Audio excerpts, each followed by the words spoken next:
There is something you were not supposed to find out this year.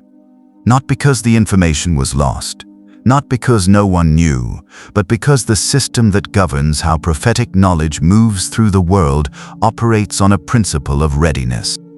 You do not receive a transmission until the frequency inside you matches it. And the fact that you are here right now watching this video at this precise moment in the calendar means something has shifted inside you that you may not yet have words for. This is not a video about hope. Hope is for people who are waiting.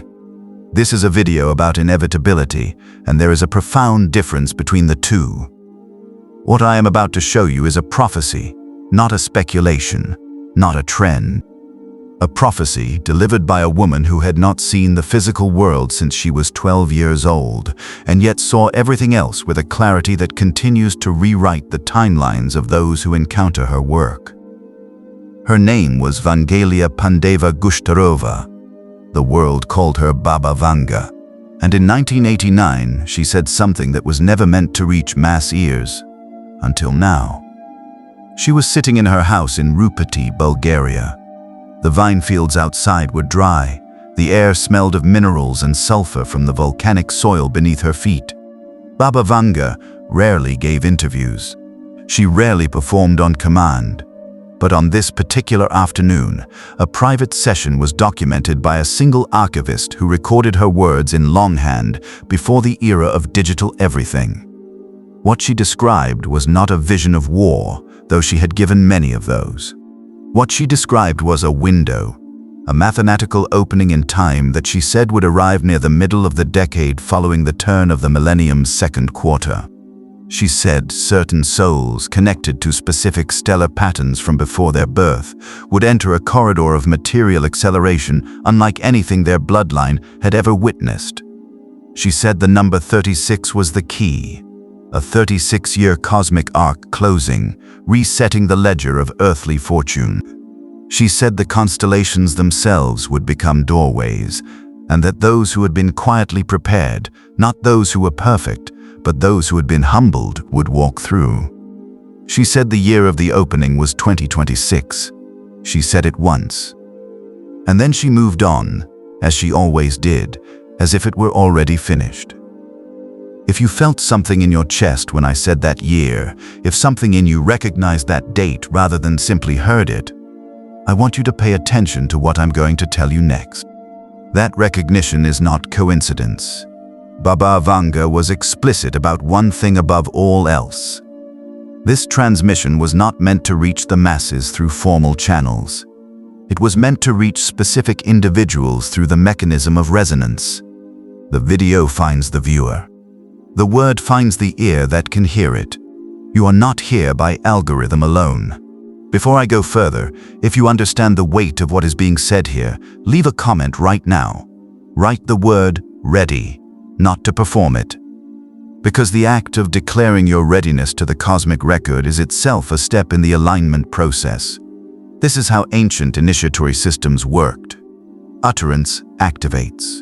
Do not skip this. Now let me show you what the sky is actually doing in 2026. Because Baba Vanga's visions were never separate from astronomical reality, she saw in symbols what the planets were already doing in mathematics. On the 9th of March 2026, Jupiter and Uranus form a conjunction in the sign of Gemini. This is not a routine transit. The last time these two planets occupied this precise degree axis was in 1882, a year that historians of economic transformation mark as one of the most explosive periods of individual wealth creation in modern Western history.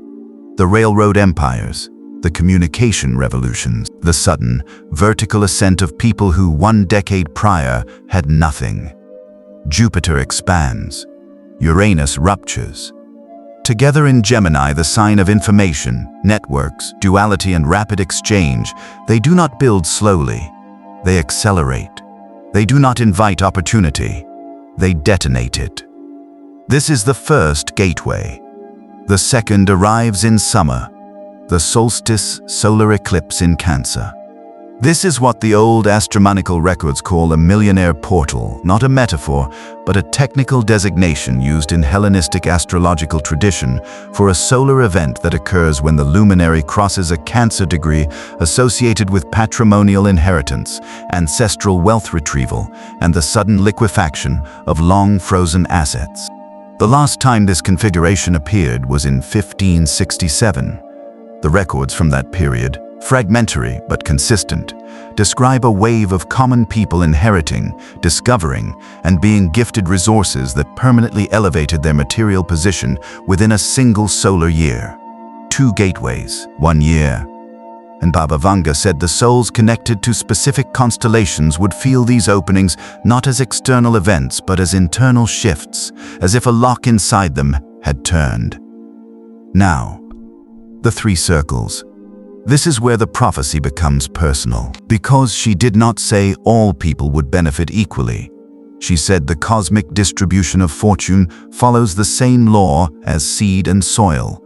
Not all ground receives the rain the same way. She identified 3 categories of souls, 3 circles of activation. And every sign in the zodiac falls inside one of them. The first circle she called the chosen of the moment. These are Taurus, Scorpio, and Aquarius. If your sun, moon, or rising sign is in any of these 3 placements, what is coming for you in 2026 will not feel like something you built. It will feel like something that found you, a surprise inheritance from a branch of the family you barely knew. An investment you nearly did not make, tripling, then tripling again. A business that went silent suddenly roaring back to life under entirely different economic conditions that favor exactly what you had built. Jupiter's transit through 2026 activates the financial sectors of these signs in ways that cannot be replicated by effort alone. These are windows that open. You do not force a window. You stand in front of it when the latch moves. The specific degree activation for Taurus comes through the 14th degree of their 2nd house, the house of personal resources and self-worth, being struck by both the Jupiter-Uranus conjunction and the eclipse axis simultaneously. This is extraordinarily rare. For Scorpio, it is the 8th house of other people's resources that opens, inheritances, shared wealth, deep financial partnerships. For Aquarius, it is the 11th house of networks and unexpected gains, the money that comes from being positioned in the right room at the right moment. If you are Taurus, Scorpio, or Aquarius, you were not born late. You were born precisely on time. The 2nd circle she called the stellar ascendants. These are Cancer, Virgo, Sagittarius, and Pisces. Your path is not the lightning strike, it is the rising tide. And make no mistake, a rising tide reaches places that lightning cannot. Those in this circle will experience something between 2026 and 2027 that can only be described as sustained upward pressure on their material circumstances. Monthly earnings that expand by increments that compound. Debts that dissolve not through miracle, but through consistent, cosmically supported forward motion. International opportunities, contracts, collaborations, clients, partnerships that emerge from the natural expression of skills these signs were already carrying. Cancer's gift for care, Virgo's gift for precision, Sagittarius's gift for vision, Pisces's gift for translation across invisible borders. The eclipse in Cancer is especially significant for these 4 signs, because it activates what esoteric astrology calls the prosperity meridian, the axis between emotional security and material expression. When this meridian is struck by a solar eclipse, the channels between what you feel you deserve and what the material world delivers to you are widened. The internal ceiling rises, the external ceiling follows. The 3rd circle she called the warriors of manifestation. These are Aries, Gemini, Leo, Libra, and Capricorn. And I want to speak directly to you if you fall in this group, because yours is the most misunderstood position. This does not mean the wealth is smaller. This means the wealth requires your hand on the lever. The cosmos in 2026 does not deliver to you, it delivers through you. The difference is agency, not diminishment. Aries must launch. The venture that has been in your mind for 3 years, the one you keep preparing to be ready for, launch it before the Jupiter-Uranus conjunction reaches exactitude. Gemini must network with intention. You are a node in a web that 2026 is about to electrify, but only if the connections exist before the current runs through. Leo must lead publicly. The visibility you have been withholding because the timing did not feel right. The timing is now right. Libra must enforce the terms. The partnerships that drain you must be renegotiated or released to make room for the ones the eclipse will deliver. Capricorn must execute the plan that is already written in your head with the discipline that is your birthright. For the warriors, 2026 is not a gift. It is a contract, and the universe keeps its side of every contract it signs. Now I will give you the ritual. And before I do, I want to say something about the nature of ritual that most sources will not say. A ritual is not magic in the theatrical sense. A ritual is a protocol. It is a structured sequence of actions that creates neurological, psychological, and energetic alignment between your conscious intention and the subconscious architectures that actually govern what you allow yourself to receive. When you perform a ritual correctly, you are not asking the universe for permission. You are confirming your own readiness to the deepest part of yourself. Baba Vanga's protocol for this 2026 opening is 9 phases. Begin on the final evening of 2025. This is the threshold, the liminal hour between the closing cycle and the opening one. Phase 1. Write your precise financial objective. Not a range, not an approximation, a number. The specific dollar, euro, or currency amount you are declaring as your 2026 threshold of received abundance. The specificity is not manifestation theater, it is a signal to your own subconscious that you are serious enough about this to be exact. Phase 2. Write beside it your zodiac circle. First, second, or third. Chosen of the moment, stellar ascendant, warrior of manifestation. Name your position in the architecture. Phase 3. Write beneath both of these 33 times, without stopping and without lifting your pen. I am a conduit for wealth that was always meant to reach me. 33 is not an arbitrary number. 33 is the number of completion in the esoteric tradition, the degree at which initiation is considered finalized. The vertebrae count of the human spine, the age of completion in multiple prophetic traditions. The repetition rewires. It is not superstition. It is neuroscience wearing ancient clothing. Phase 4. Fold the paper 3 times toward you, always toward you, and place it inside your wallet or the nearest equivalent to where you hold your financial instruments.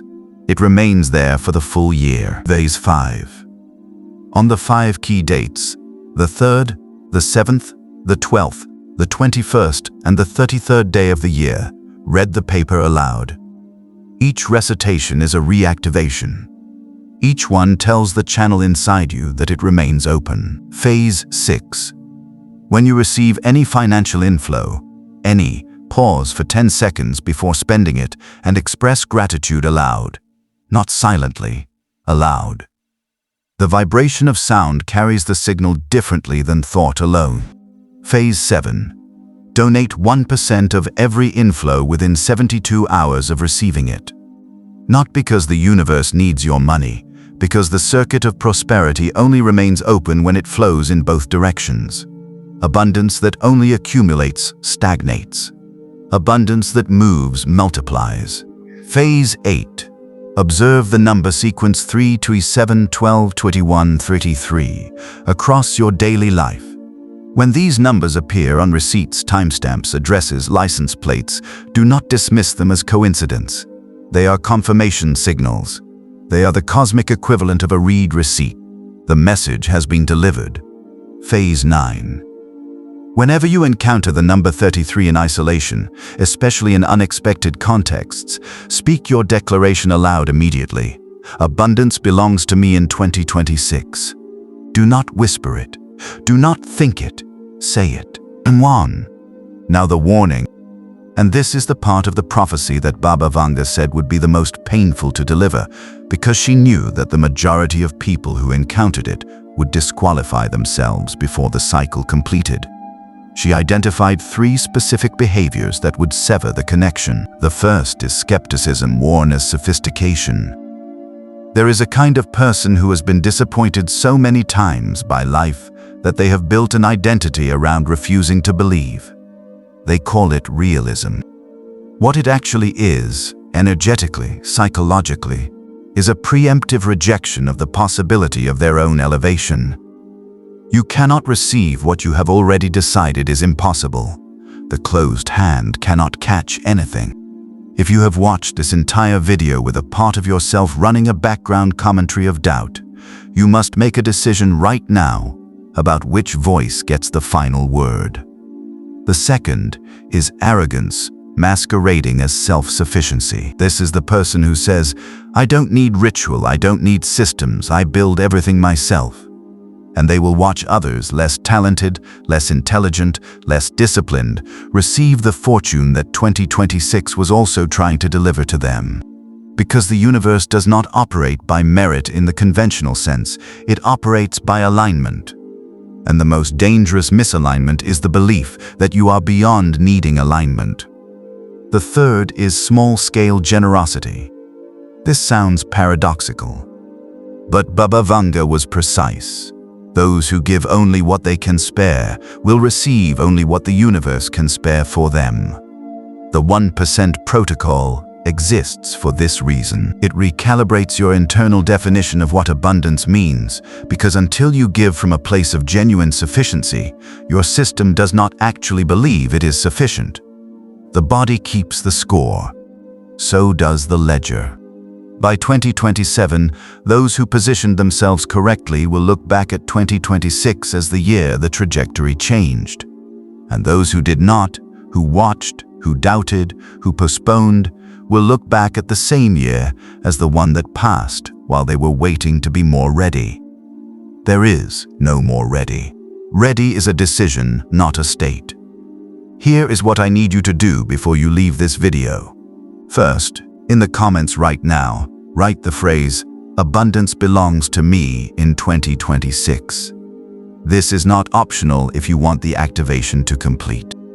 The public declaration is itself the final step of the ritual. Something happens when intention becomes witnessed. Something in the architecture of this moment shifts when you write it down, when it is seen, when it exists outside the private space of your own mind. Second, share this video with one person, just one, who you believe is meant to receive this information. Not everyone. 1. The soul whose face appears in your mind as I say this. You already know who it is. Third, subscribe if you are not already, because what is coming in 2026 will require ongoing navigation, and I will be here to provide it. Let me close with this. Baba Vanga lived in darkness for over 7 decades. She could not see the faces of the people who came to her. She could not see the sky she kept describing. She could not see the planets she kept naming. And yet, the precision of what she mapped across 60 years of prophetic work is so documented, so verified, so consistent across independent sources and independent cultures that serious researchers, not mystics, researchers, have spent entire academic careers trying to explain how she knew what she knew. What she said in 1989 was not about money. Not really. It was about the completion of a long cosmic contraction, a 36-year cycle during which certain souls had been compressed, refined, tested, and prepared for a volume of material responsibility they could not have carried at the beginning of the cycle. The wealth she described is not a reward. It is a match. It is the universe delivering to you the material equivalent of what you have already become. And that is the question you have to sit with as you close this video. Not, will the money come, but have you become who it is meant to find? Because the gateway opens on schedule. The eclipse arrives on schedule. The conjunction arrives on schedule. The cosmic calendar does not negotiate and it does not wait. The only variable is you. And based on the fact that you are still here, that you watched this all the way through, that you let these words reach you, that something inside you recognized this before your mind could argue with it, I think you already know the answer. 2026 is not coming. 2026 is already in motion, last. And so are you.